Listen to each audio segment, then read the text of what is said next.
Welcome back to Tech Coaching with Ralph. And in this part two of the introduction to Selenium WebDriver with Python, we are going to finish off what we started automating the DoorDash order flow.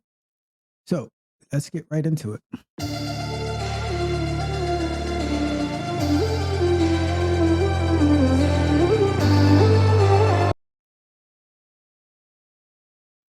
On our right side, we have the code for, on our right side, we have PyCharm, where we have our code for automating DoorDash with Python through Selenium WebDriver. And on our left side, we have the DoorDash website. So where we stopped last time was running the script to make sure everything was working. We captured the required size of the, so what we're doing here, we said, let's get the length of the elements for that were required. So it's looking for how many labels, let's say, required. And if it's greater than 0, then it's going to click on the toggle option. So it's going to choose one of these options that are required. So we can continue by clicking save and adding to the cart and moving forward. So what we're going to do, we're just going to run it so we can see how it goes. And then after we run it, we'll continue to finish up. Didn't have too much to do, but we'll finish up. So once it gets here, if the required option list is greater than 0, then it's going to click the toggle to choose an option. And then it will click the save button for the options in the footer. If it doesn't, if there's no required options, it will not even go through that. So then what we have left to do is click, okay, so we don't need here because we're already doing it right here, saving the options. Then we will click the add item to the cart. We will count the items in the cart, and then we'll assert or validate that the cart count is 1 to make sure that the item was successfully added to the cart. Let's close this out. And then we'll have a bonus that we will reuse that cart count. So where we have so instead of putting the same code here, we can reuse this code. So that'll be a little bonus. So we can create a method so that we don't have to have repetitive code. And that way you'll see a little bit of insight of as you get further along in automated testing and using Selenium WebDriver, how you can reuse code so you don't have repetitive code. All right, so let's give it a run and let's see what happens.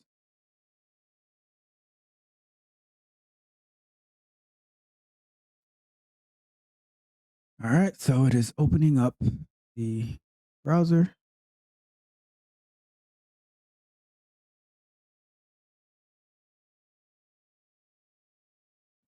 The DoorDash website is loaded. It's going to enter a delivery address.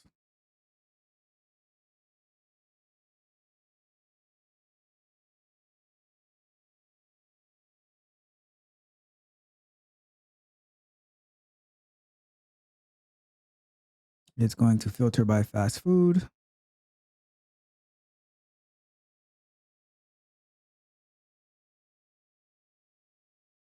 So it has McDonald's. It's going to choose McDonald's because that's the first result.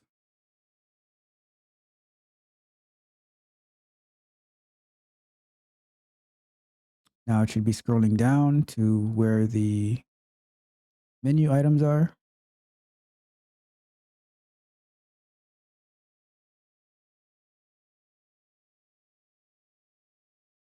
And it should click on French fries.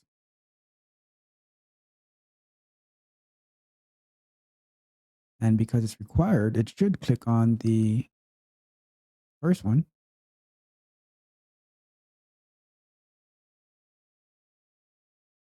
That would be the goal. If it doesn't work, then we'll have to troubleshoot and fix it.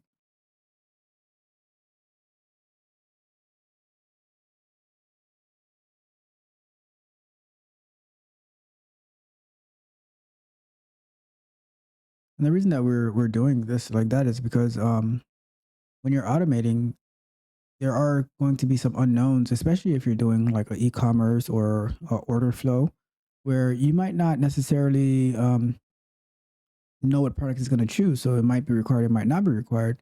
So now you need to configure it to handle that, right? So here we have to say, okay, since required is popping up, we need to make sure we click on at least small, and then we can actually add to cart. So let's pull this up real quick. The required option size is 0. So that's a problem because it should have said that required option size is 1. So let's use this here. We're gonna click here. So where are we? We went to,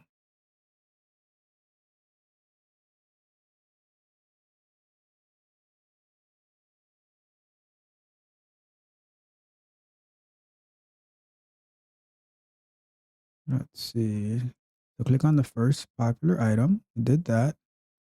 And then it validated that it was 0 items in the cart. So now, so let's check this XPath, right? Let's see what's going on. Because maybe it's not choose size. Let's see. Maybe we need to be a little bit better with our XPath. Let's paste that. It doesn't find it. Oh, actually, no, we need to click on this first. And now let's search for it. See, it doesn't find it. So that's why it's finding 0 because it doesn't exist. So we need something that might be a little bit more generic, possibly. So let's see what we have here.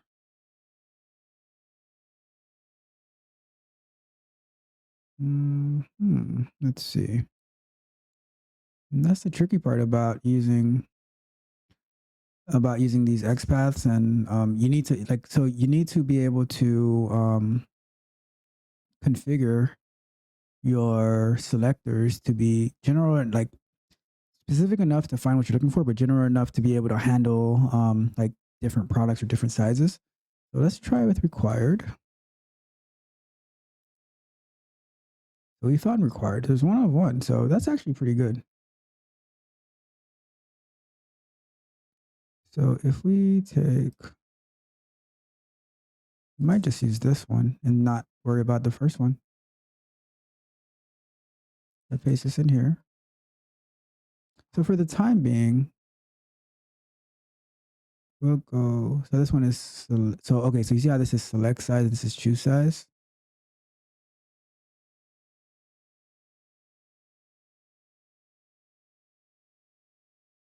Let's go with this for now. I'm going to comment that out. We're going to go with this.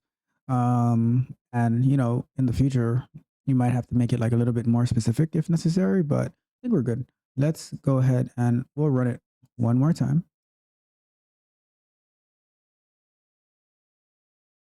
And based on what happens, then we can go from there.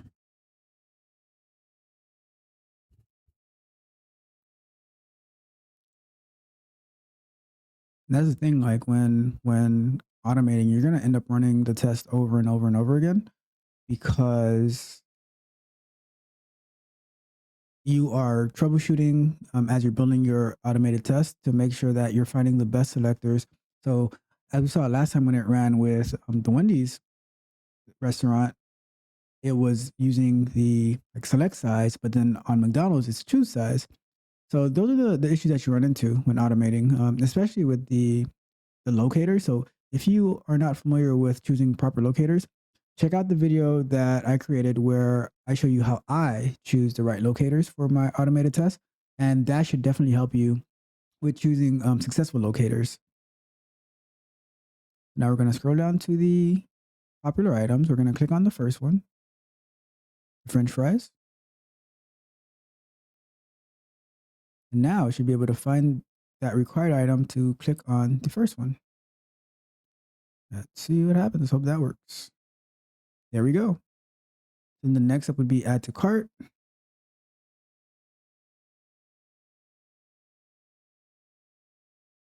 can go from there. All right, cool, perfect. So now let's continue then. So this should be done. Options, perfect. Okay, this is exactly what we wanted to happen. Oops.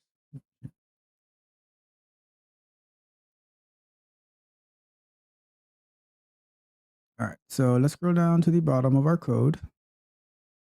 And one thing that we will end up doing is optimizing the code. Like, we are not going to leave all this code like this. We are going to implement the page object model. And we'll do that in a live stream where we are making the code right. Like I said, this video is for beginners to just get a quick and easy win to see something working, and then we are going to refine the code, make it better. And what we'll end up doing is using different page object model implementations. So that's using like the regular standard page object model, using different packages that use the page object model, trying the page factory, just different ways. So then you can pick your poison to see what way you fancy the most, and then you go from there. But this right here, this is not hireable code. This is just so you can get started in automation and get a quick and easy win. All right. So I just want to make that very clear that this is not like, do not show this in an interview. Like, with your code like that, you're not going to go to an interview. This is just so you can get started. Okay. So just keep that in mind. All right. So the next step that we're at,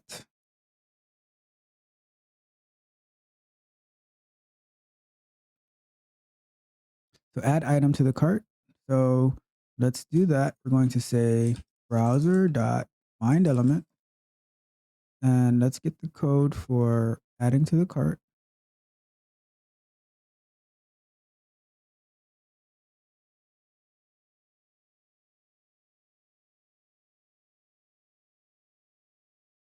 Let's see. Let me expand this a bit so we can see what we're doing. Actually, let me pop this out.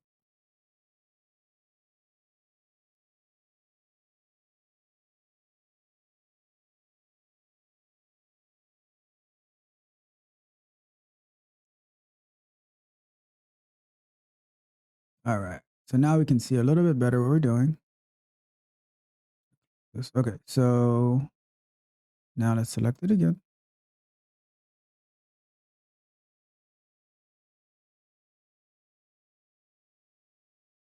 There we go. We have a button data anchor ID. So let's copy that. And we're going to say button data anchor ID. So 1 of 1. We'll use CSS selector for that. Copy that into our PyCharm, and we'll say find element by dot CSS selector. And we paste our CSS selector, and then we say click. So now we have clicking on add item to the cart.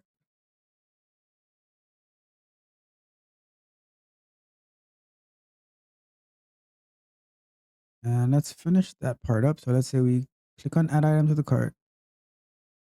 So this right here should become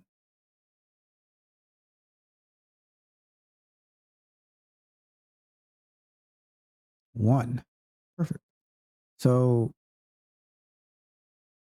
count item in cart. So technically we're just going to, what we'd be doing is copying this right here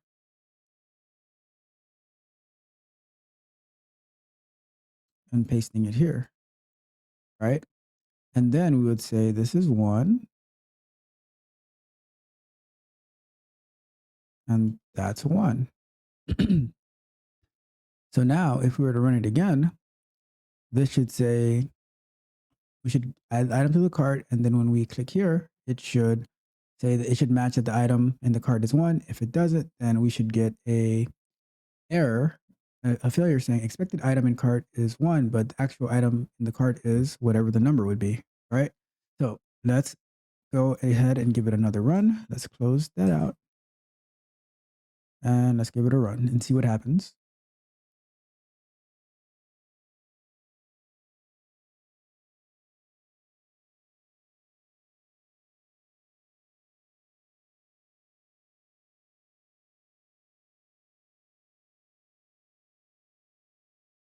Right, so it's entering the address.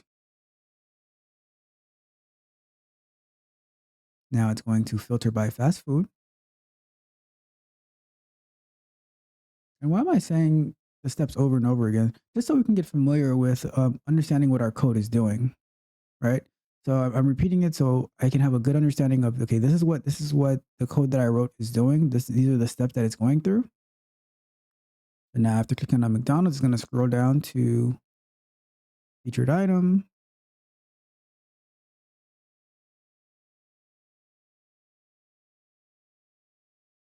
Or is it most popular item? I forgot exactly which one it's using.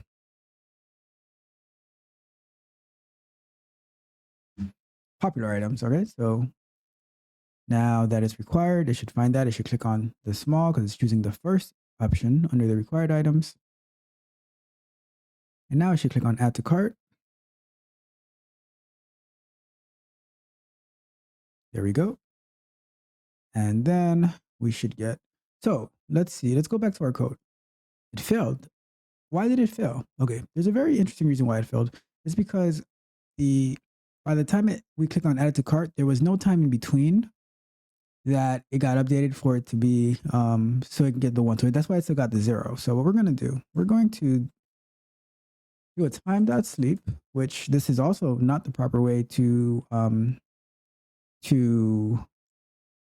add wait time. We're doing it this way just so you can get started, right? But the proper way would be using like WebDriver waits, using fluent waits, implicit waits, explicit waits, right?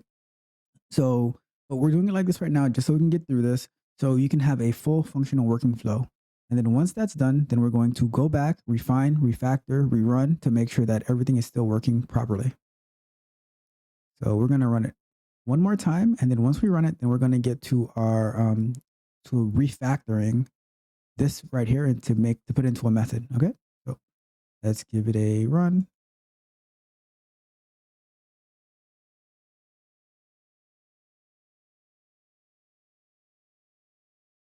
And if you were wanted to take the automation further on DoorDash, I would say automate like the sign in process, automate the sign up process, automate different categories. So not only do fast food, but maybe you do breakfast, maybe you do acclaimed, maybe you do Greek, right? And you can also do it for different locations. So not only have one particular hard coded address, you can set up a data provider where you have different addresses that you're testing. So that would be a good test for DoorDash to see, like in different locations, how the functionality is. So, and then you can also do it in different browsers. There's so many different tests that you can do to get more experience. And this is building self experience. This isn't like just because you don't work for DoorDash in particular doesn't mean that you can't learn based on their website. And especially the fact that it's a major website, right? So you can use these major websites to further your learning experience. All right, so you should click on the small, add to cart.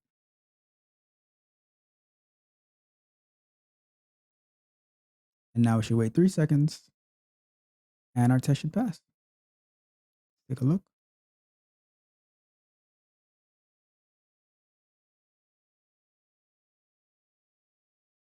All right, there we go. So our test passed, no errors. So we are good to go. So before we wrap this up, right, let's do, so let me copy this right here. So this should go here. And the code that we used to count the cart, right? So we did, which we did previously, but we're saying find the selector for data test ID order cart button. This is a CSS selector. We're saying get the text for that, right? And we're assigning that to the variable of cart count. And now we're saying cart count, which is assigned here, is equal to 1. Okay. But now, how can we do it we're creating a method for the cart count so we can reuse it. Okay. So we're going to do it like this. So let's say we're going to define a function for count, or let's say validate items in cart. Right. So let's do that. Let's do that. So now I'm just going to copy this code right here. I'm going to put it right here. Okay. Clean that up.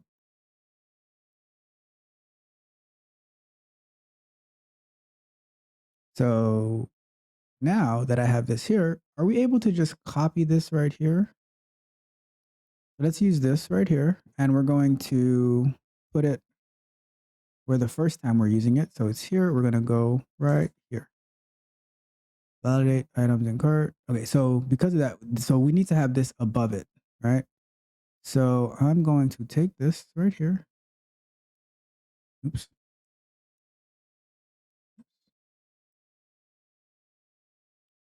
We're going to put this right here. And let me make this bigger because we don't need code in the background anymore. I'm going to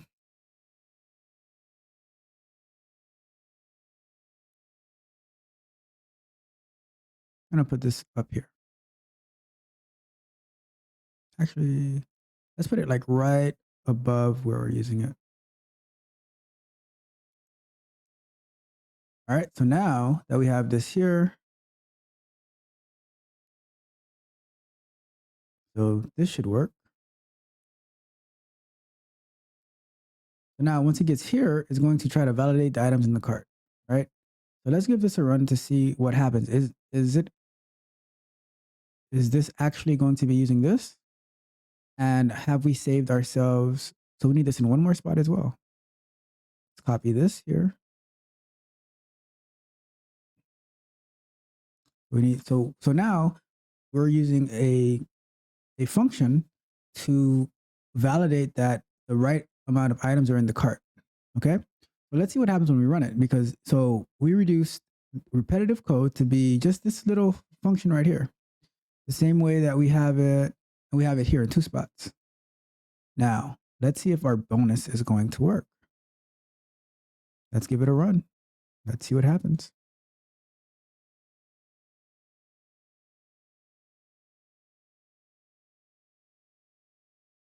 So searching for delivery address.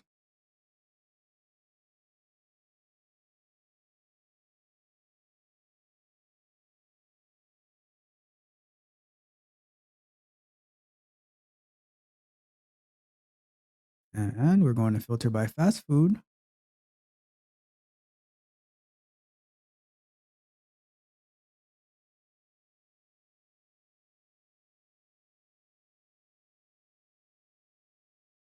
And we're going to click the first restaurant.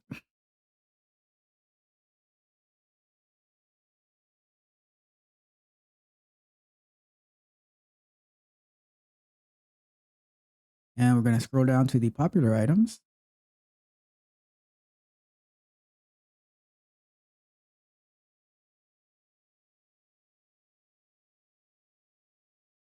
And we're going to click the first item in the cart. Oh, no. So it failed. Why did it fail? All right. So let me see if I can make this. Okay, cool.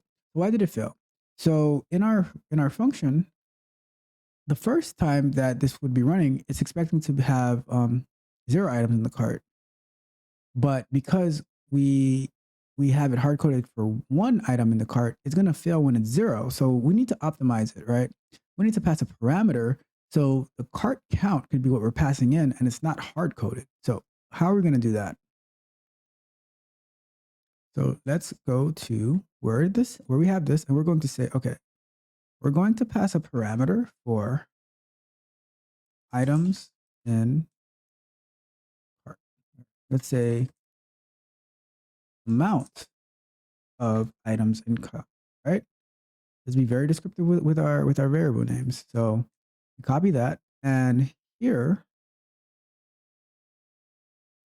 we're going to say we're going to use an f string, so we can use a variable inside of the string. So now we're saying whatever we pass here is what we're going to pass here, and the same thing goes for here.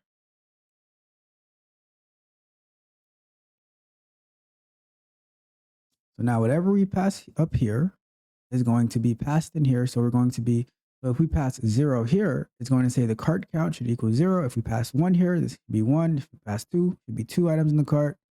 And then the expected items in the cart is the same that we pass here, right? So nothing else changes. So now what we do here, because now this method is not going to work properly because we need to pass that parameter. So here we're going to put 0. And here we're going to put 1. So now the expectation is the validation should be for 1 item in the cart at this point, 0 items in the cart at this point. And it's going to be using this function that we just defined here.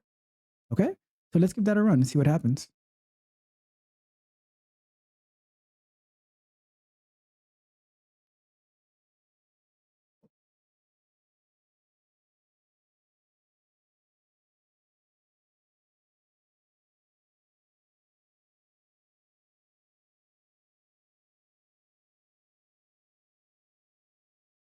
All right, we're searching for our address. We're going to click on fast food.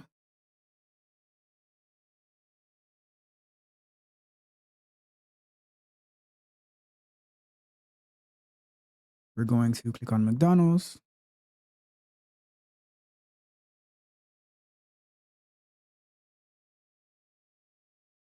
And when we click on the popular item, and let's say there were multiple required items, we could, like, we're not doing that today, but we could implement a loop that says, all right, for each required item that there is, let's loop through it to click on make sure that we have something selected for each required item. And that way we can get through the test. So let's say there's more than one that's required. Let's say you have to select the size and a flavor and they're all required. You can loop through everything that's required. So you make sure that you select an option, and then you just go through that, and then you click on add to cart. We're not doing it in this case because we don't want to make it too complicated, and it's only requiring 1. But in theory, like, as you get better in automation, you would be able to do that where you're specifying how many times, like, what to check. And that's the part of being a QA engineer, is figuring out solutions for the issues that you run into when you're doing automation and when you're doing QA in general, right? It's all about being solutions oriented. It's not about just following particular paths and particular rules. It's creating solutions for the problems that we have. So let's take a look at our results. And it went through just as expected. So perfect. That's exactly what we wanted to happen. It's going through. It doesn't necessarily matter which restaurant that it's selecting. If an item is required, it's going to choose that required item. If it's not, then it's going to skip that required portion, and it's just going to add the item to the cart. And then we're counting how many items in the cart before it adds it to the cart and how many items in the cart after we add it to the cart, to validate and to assure that the adding items to the cart is properly working as expected. That concludes our introduction to Python for Selenium WebDriver. So I hope you found this informative. If you have any questions or ideas, or let's say you have any like different packages, different ways to do it, please let me know, and I will be glad to go over it, to make a video about it, to do it on a live stream. I'm here to help you get into the field, to make your engineering, whether it's QA, software engineering, cybersecurity, anything that you're doing, to make that better. We strive for success. We strive for greatness. We are engineered to win. So I hope you found this informative, and I hope it's added value to you. If it did, please like the video, share the video, leave me a comment, and subscribe to the channel. And until next time. If you enjoyed the fascinating information shared in this video and you want more, be sure to hit the subscribe button to Tech Coach Ralph to be notified for new videos.